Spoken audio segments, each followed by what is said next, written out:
Shalom jemaat terkasih dimanapun Anda berada. Kembali lagi dalam acara Sapaan Gembala GKI. Dalam episode kali ini, saya akan menemani Bapak Ibu Saudara dalam merenungkan firman Tuhan. Saya Christian Dewantara, Pendeta GKI Sarwa Indah, Ciputat, Tangerang Selatan. Kalau Bapak Ibu Saudara perhatikan dalam masa pandemi kemarin, ada satu hobi yang tiba-tiba saja booming dan banyak orang melakukannya, yaitu memelihara ikan hias. Tiba-tiba hampir di setiap rumah atau banyak rumah ada beberapa akuarium yang menjadi penghias rumah mereka. Kegiatan ini dirasa menjadi sebuah kegiatan yang positif yang banyak dilakukan karena tidak memerlukan perjumpaan dengan banyak orang, tetapi juga memberikan rileks, katanya sih begitu, bagi orang-orang yang memelihara ikan hias. Akhirnya hal-hal seperti ini menjadi sebuah hal yang sangat lumrah kita temui dan menjadi hobi yang bergengsi bahkan ketika masa pandemi tersebut. Nah, Bapak Ibu Saudara, seringkali seseorang ketika akan menjadi pendeta juga dikatakan demikian. Kamu nanti akan hidup seperti dalam akuarium. Semua gerak-gerikmu akan dilihat oleh banyak orang. Saya pun juga salah satu yang menerima pesan tersebut. Dikatakan, Chris, nanti kalau kamu jadi pendeta, siap-siaplah. Kamu akan hidup dalam akuarium. Semua hal yang kamu lakukan, gerak-gerikmu akan dilihat orang.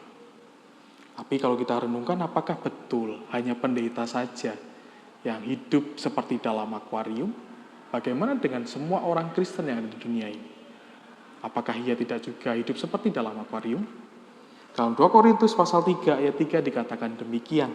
Karena telah ternyata bahwa kamu adalah surat Kristus yang ditulis oleh pelayanan kami, ditulis bukan dengan tinta, tetapi dengan roh dari Allah yang hidup, bukan pada loh-loh batu, melainkan pada loh-loh daging, yaitu di dalam hati manusia. Dalam apa yang dikatakan Paulus ini, menunjukkan bahwa semua orang Kristen adalah surat Kristus. Nah, surat ada 2, surat yang tertutup dan juga terbuka. Persoalannya, kita seperti apa? Apakah kita ini surat yang tertutup, yang orang lain di luar sana tidak bisa membaca, tidak bisa melihat kehidupan kita, atau kita ini surat yang terbuka, yang dalam segala gerak-gerik kita menyatakan Kristus. Perumpamaan seperti ikan di dalam akuarium dan surat terbuka nyatanya juga menjadi tanggung jawab kita sebagai orang Kristen. Kita dituntut, diajak untuk menyatakan Kristus dalam kehidupan kita hari lepas hari, bukan hanya dalam waktu tertentu.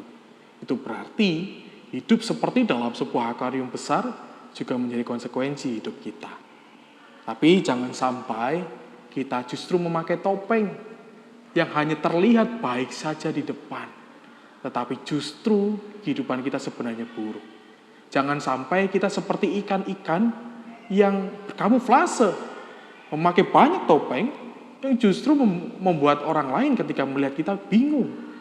Dia ini seperti apa sebenarnya? Jadilah orang yang apa adanya. Bukan berarti sekedarnya, tetapi dengan keseluruhan hidup kita. Nyatakanlah Kristus dalam segala kelemahanmu, dalam segala kelebihanmu. Pakailah itu semua untuk menjadi surat yang terbuka dari Kristus untuk semua orang. Apakah berat? Iya. Karena itu berarti kehidupan kita diperhatikan orang. Ada banyak orang di luar sana yang tidak nyaman ketika diperhatikan. Tapi itu menjadi sebuah sukacita ketika ada orang-orang di sekitar kita yang mungkin tidak pernah kita perhatikan, justru mengambil teladan melalui kehidupan kita. Kalau itu yang terjadi, semoga kemuliaan Tuhan pun semakin besar, boleh dirasakan oleh banyak orang. Dan kita pun yang kecil ini hidup di dalam akuarium yang besar. Mungkin kita hanya seperti ikan yang kecil, yang harganya tidak terlalu mahal, tapi justru memberikan keindahan. Justru membuat orang dapat merasakan dan mensyukuri kasih Kristus. Kiranya Tuhan memberkati kita semua. Mari kita berdoa. Kami bersyukur untuk kehidupan yang Tuhan anugerahkan kepada kami. Walaupun mungkin di sana-sini tidak sempurna menurut ukuran manusia, tetapi kami percaya bahwa kehidupan kami adalah hidup dalam berkat Tuhan. Oleh karena itu Tuhan, pakailah kami sebagai anak-anak-Mu untuk memancarkan kasih-Mu kepada dunia ini. Sebagai surat yang terbuka dan sebagai ikan yang memberikan keindahan di tengah akuarium yang besar ini, yaitu dunia di mana kami hidup. Bimbinglah kami dalam Roh Kudus, sehingga kami dalam mengerjakan segala sesuatu, kami boleh terus berlandaskan pertolongan dan kasih Tuhan. Dan kiranya Tuhan pun juga menolong kami, agar kami pun menjadi orang-orang Kristen yang tulus, yang juga hidup dengan kebenaran firman Tuhan, bukan berdasarkan topeng-topeng yang kami pakai untuk menutupi segala sesuatu. Inilah doa syukur dan permohonan kami Tuhan. Dalam nama Tuhan Yesus Kristus kami berdoa. Amin.